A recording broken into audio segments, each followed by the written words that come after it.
ବର୍ତ୍ତମାନ ଯାହା ସୂଚନା ମିଳୁଛି, ଏମିତି ସହଜରେ ଦେଖିପାରିବେ 2026 ଟି20 ବିଶ୍ୱକପ୍ ମ୍ୟାଚ୍। ତେବେ ସୂଚନା ଅନୁସାରେ ସାମ୍ନାକୁ ଆସିଲା ସତ।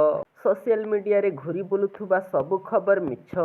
ଜିଓ ଷ୍ଟାର 2026 ଟି20 ବିଶ୍ୱକପ୍ ପ୍ରସାରଣ ଏବଂ ଲାଇଭ୍ ଷ୍ଟ୍ରିମ୍ କରିବାକୁ ମନା କରିଦେଇଥିବା ରିପୋର୍ଟକୁ ଆଇସିସି ସମ୍ପୂର୍ଣ୍ଣ ଭାବରେ ଖଣ୍ଡନ କରିଛି। ସମ୍ପ୍ରତି ଗୁଜବ ପ୍ରଚାରିତ ହୋଇଥିଲା ଯେ ଜିଓ ଷ୍ଟାର 2027 ପର୍ଯ୍ୟନ୍ତ ଚାଲିଥିବା ଏକ ପ୍ରସାରଣ ଚୁକ୍ତି ଭାଙ୍ଗି ଦେଇଛି, ଯାହାଫଳରେ ଭାରତୀୟ ପ୍ରଶଂସକମାନେ ଟି20 ବିଶ୍ୱକପ୍ 2026 ମ୍ୟାଚ୍ଗୁଡ଼ିକୁ ବିନା ବାଧାରେ ସହଜରେ ଲାଇଭ୍ ଦେଖିପାରିବେ ନାହିଁ। ହେଲେ ଏହି ରିପୋର୍ଟଗୁଡ଼ିକ ମିଥ୍ୟା ବୋଲି ଜଣାପଡ଼ିଛି। ଆଇସିସି ଏବଂ ଜିଓ ଷ୍ଟାର ଏକ ମିଳିତ ବିବୃତ୍ତି ଜାରି କରି କହିଛନ୍ତି ଯେ ଦୁଇ କମ୍ପାନୀ ମଧ୍ୟରେ ପ୍ରସାରଣ ଚୁକ୍ତି ସମାପ୍ତ ହୋଇନାହିଁ ଏବଂ ଜିଓ ଷ୍ଟାର ଭାରତରେ ଆଇସିସିର ସରକାରୀ ମିଡିଆ ପାର୍ଟନର ଭାବରେ ରହିଛି। ଜିଓ ଷ୍ଟାର ଚୁକ୍ତି ସମାପ୍ତ କରିଛି ବୋଲି ସମସ୍ତ ରିପୋର୍ଟ ମିଛ।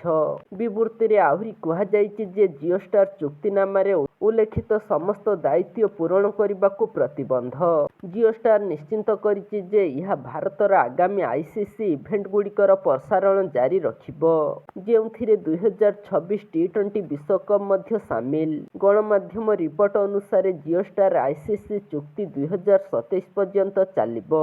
ନିକଟରେ ଖବର ପ୍ରକାଶ ପାଇଥିଲା ଯେ ଆର୍ଥିକ କ୍ଷତି ଯୋଗୁଁ ଜିଓ ଷ୍ଟାର ଟି20 ବିଶ୍ୱକପ୍ 2026 ଏବଂ ପରବର୍ତ୍ତୀ ଟୁର୍ଣ୍ଣାମେଣ୍ଟଗୁଡ଼ିକର ପ୍ରସାରଣ କରିବାକୁ ମନା କରିଦେଇଛି। ରିପୋର୍ଟ ହୋଇଥିଲା ଯେ ଜିଓ ଷ୍ଟାର କୋଟି କୋଟି ଟଙ୍କାର କ୍ଷତି କରିଛି। ଏପରି ମଧ୍ୟ ରିପୋର୍ଟ ହୋଇଥିଲା ଯେ ଆଇସିସି ଟି20 ବିଶ୍ୱକପ୍ 2026 ପାଇଁ ଏକ ନୂତନ ମିଡିଆ ପାର୍ଟନର ଖୋଜିବା ଆରମ୍ଭ କରିଛି। $2.4 ବିଲିୟନ ଦାବି କରିଛି।